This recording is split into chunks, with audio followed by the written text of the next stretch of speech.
Ser Podcast.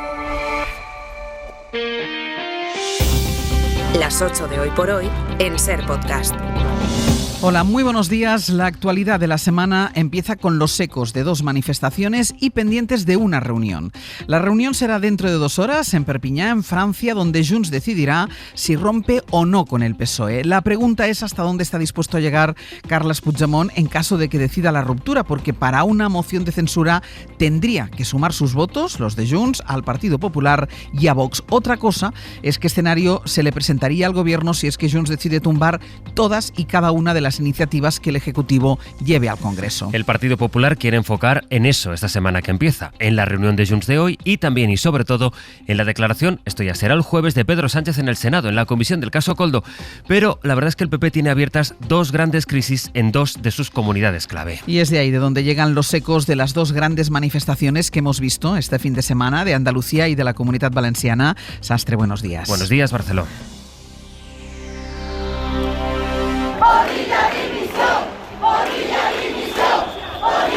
30.000 personas, según los organizadores, 8.000 según la policía, se concentraron ayer a las puertas del Palacio de San Telmo, en Sevilla, la sede de la Junta de Andalucía, para pedir responsabilidades al gobierno de Juanma Moreno por el escándalo de los cribados de cáncer de mama. Después de haber acusado de infundios a la asociación AMAMA, el consejero de Salud ofrece ahora diálogo y humildad a las afectadas, pero la realidad es que la Junta ve crecer el descontento mientras se van sabiendo las razones por las que los empleados del servicio de salud dejaron de avisar a las pacientes. Les dijeron que se había informatizado ese servicio. Sevilla, Diego Suárez, buenos días. Buenos días. Aquello ocurrió en abril de 2021. La japonesa NTT Data subcontrató el seguimiento del cribado a otra empresa de Sevilla, pero las notificaciones informatizadas nunca llegaron. Eso le sirve a AMAMA para elevar a 20.000 las mujeres afectadas y da pie a la oposición a exigir responsabilidades al actual presidente del Parlamento andaluz, Jesús Aguirre, que fue consejero de Salud. Tras la masiva manifestación de este domingo, en Sevilla el nuevo consejero de Sanidad, Antonio Sanz,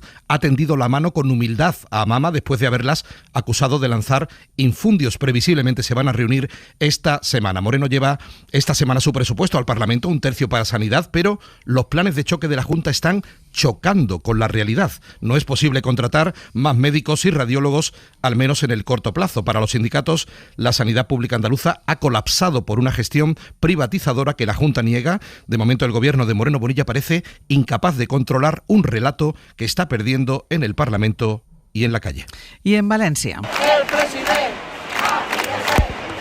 50.000 personas, según la delegación del Gobierno, llenaron el sábado las calles del centro de la ciudad por el primer aniversario de la Dana, que será pasado mañana, cuando se va a celebrar el funeral de Estado. Asociaciones de víctimas piden a Carlos Mazón que no acuda a esa ceremonia, y menos después de que ayer conociéramos una nueva versión de lo que hizo el presidente aquel 29 de octubre. Ahora se sabe, lo adelantó el diario Levante y lo confirmaron tanto la Generalitat como Maribel Vilaplana, que aquella tarde Mazón acompañó a la periodista desde el Ventorro hasta el aparcamiento donde tenía el coche. Eso mientras él no cogía el teléfono y mientras la gente moría ahogada por la Dana. Valencia, Julián Jiménez, buen día. Buen día. Mazón y su gobierno empiezan esta semana conscientes de que no va a ser una semana fácil. Los sentimientos van a estar a flor de piel y quizás por eso la agenda vaya adelgazando poco a poco esta semana. Y es que son sabedores de la indignación de muchos ciudadanos, como se pudo ver el sábado en la manifestación por las calles del centro de Valencia. A pesar de ello, desde Presidencia aseguraban ayer que respetan a las familias de las víctimas que se manifestaron y a las que no lo hicieron y que son mayoría, sostienen.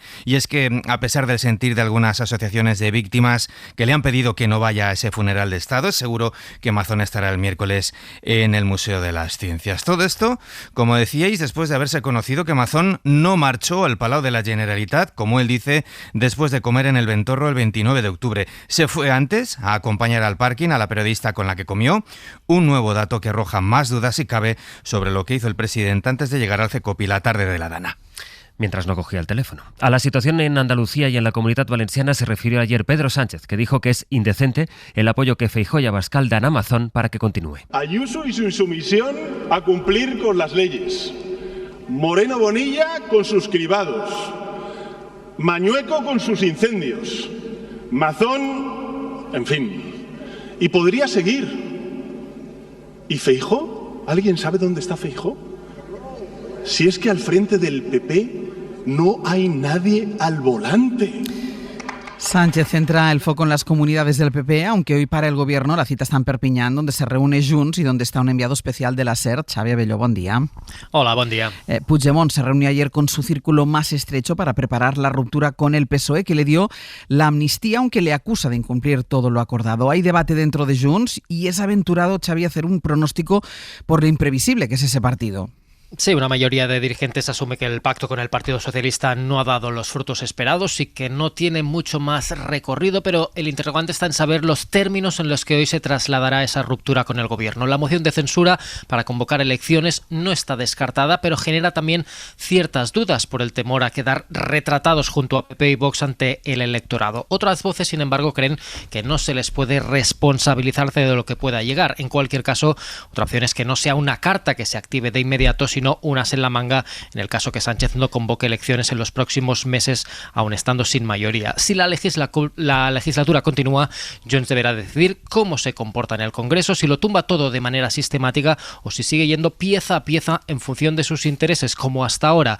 Y también se deberá decidir sobre si Puigdemont abandona la mesa de Suiza con el mediador, que fue uno de los logros de Junts en la investidura, pero que simbolizaría el fin del Pacto de Bruselas. Y en el Gobierno, Guillermo Lerma, buenos días. ¿Qué tal? Buenos días. ¿En el Gobierno qué esperan? Pues sabemos sobre todo lo que no esperan, Ángel, si es que esa ruptura que viene anunciando Junts desde hace días suponga el apoyo a una moción de censura con PP y Vox. El Gobierno descarta ese escenario que serían, dicen, el que realmente provocaría un punto de inflexión en la legislatura. A partir de ahí, en la Moncloa no se atreven a especular con la decisión que tome Puigdemont. Hay interés por saber en qué términos se expresa su decisión esta vez el expresidente, que recuerdan ya obliga a negociar una a una todas las normas que llegan al Parlamento. En todo caso, pese a los esfuerzos del Ejecutivo por trasladar tranquilidad y espantar el fantasma del cambio de ciclo, el movimiento de los independentistas torpedea la estrategia de la Moncloa, que lleva semanas intentando mantener el foco del debate en la gestión de las comunidades del PP. Ahora ese debate vuelve hacia la debilidad parlamentaria del Gobierno en una semana ya de por sí complicada en la que Sánchez se va a sentar en la comisión de investigación del caso Koldo en el Senado. Guille, Xavi, hasta luego. Hasta Buenos luego. días, hasta ahora. Lo decía ahora Guillermo, el PP espera la reunión de hoy a ver qué es lo que pasa, pero sobre todo espera que pase el miércoles, ese aniversario de la Dana, para unas horas después del funeral de Estado. Para el mismo jueves por la mañana está convocada en el Senado esa declaración del presidente en la comisión del caso Koldo. Centrado en eso, el PP mantiene su apoyo a Amazon, pese a que un año después, y como han escuchado, seguimos enredados en versiones sobre lo que hizo el presidente valenciano ante la peor catástrofe de su tierra. David Junquera, buenos días. Buenos días. El diagnóstico del PP no es muy sorpresivo ni muy original. Semana horribilis para Sánchez y los suyos. Semana horribilis. Vamos a hacer un poco de resumen. Bendodo hace el resumen de Génova. De entrada, Junts. Y de salida. Y el jueves tendrá que ir Pedro Sánchez a la comisión de investigación del Senado. Se olvidan los populares de mencionar el homenaje a las víctimas de la Dana y no es un lapsus casual. No solo lo obvia Bendodo, tampoco Feijóo lo mencionó el sábado. Para Génova lo importante es otra cosa. Hoy vamos a visibilizar que tenemos un gobierno sin apoyos y el jueves que tenemos un presidente que ampara la corrupción y la induce. Lo de Valencia, pues que pase cuanto antes y nada que decir en fuentes oficiales del nuevo cambio de versión de Mazón.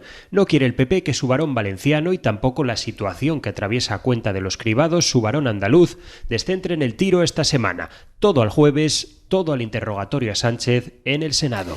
Y algo más de la política, en plena tensión entre el Gobierno y el Poder Judicial. Será mañana cuando el Consejo de Ministros apruebe una reforma de la Ley de Enjuiciamiento Criminal que va a introducir un cambio clave en nuestro sistema porque van a dejar de instruir los jueces. Si prospera esta reforma, las investigaciones las van a hacer los fiscales y los partidos no van a poder ejercer la acusación popular. La entrada en vigor está prevista para 2028. Isabel Vega, buenos días. ¿Qué tal? Es una reforma que lleva 15 años proyectada y que han ido heredando gobiernos del PP y del PSOE desde entonces. La meta, homologar el sistema español al de la mayoría de la Unión Europea.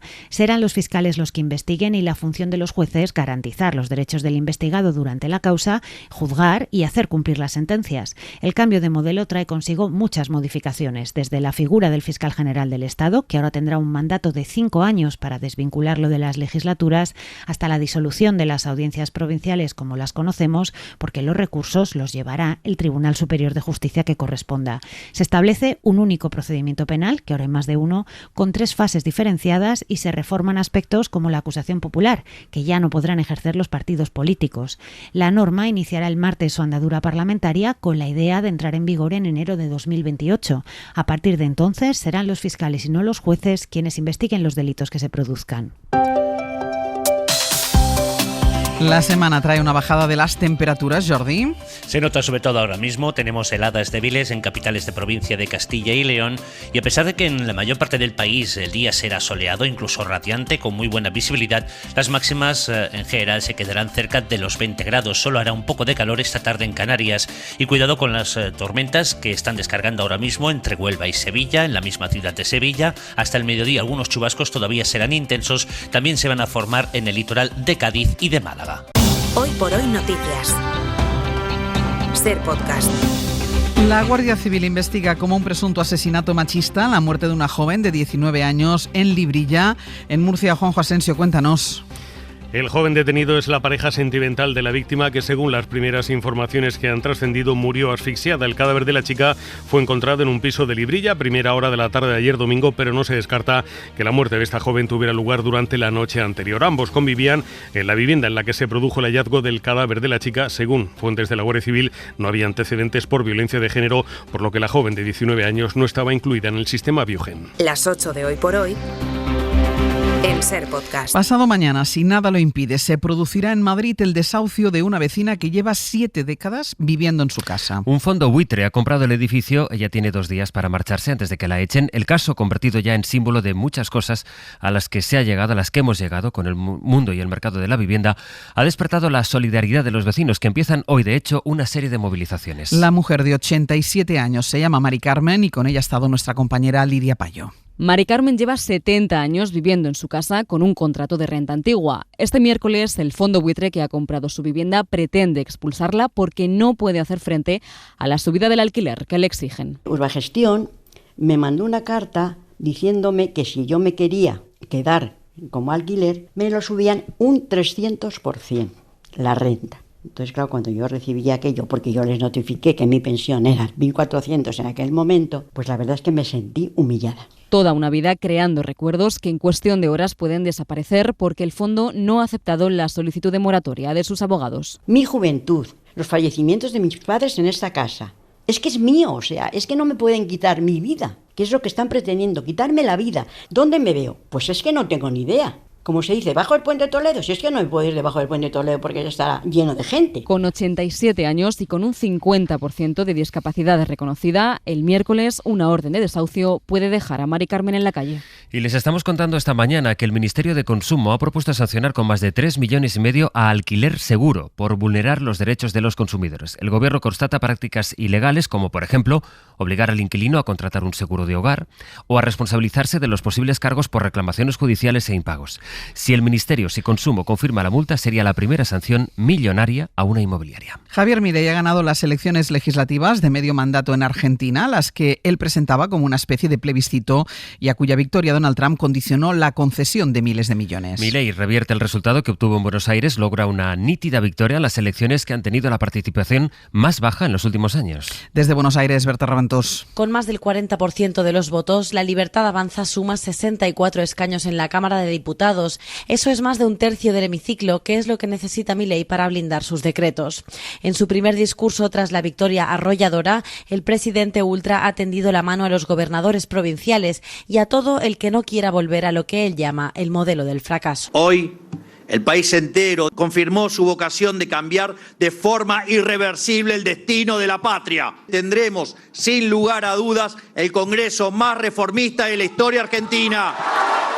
Inesperado incluso para él, Milei ha vencido en 16 de los 24 distritos, incluida la provincia de Buenos Aires, la más poblada del país y un bastión histórico del peronismo, que gana un solo diputado y queda con 97.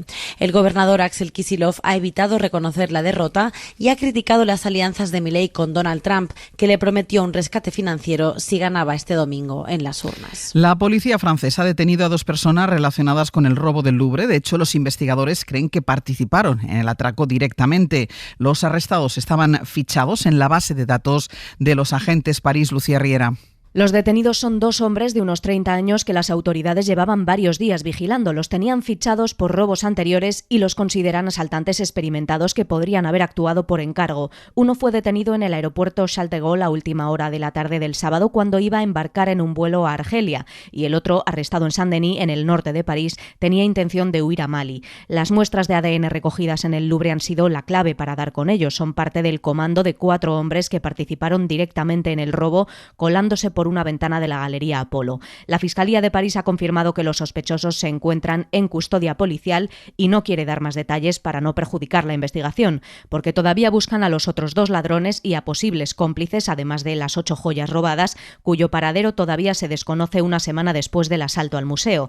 Parte de la colección de joyas que no fueron robadas y otras piezas preciadas del museo han sido puestas a buen recaudo en el Banco de Francia.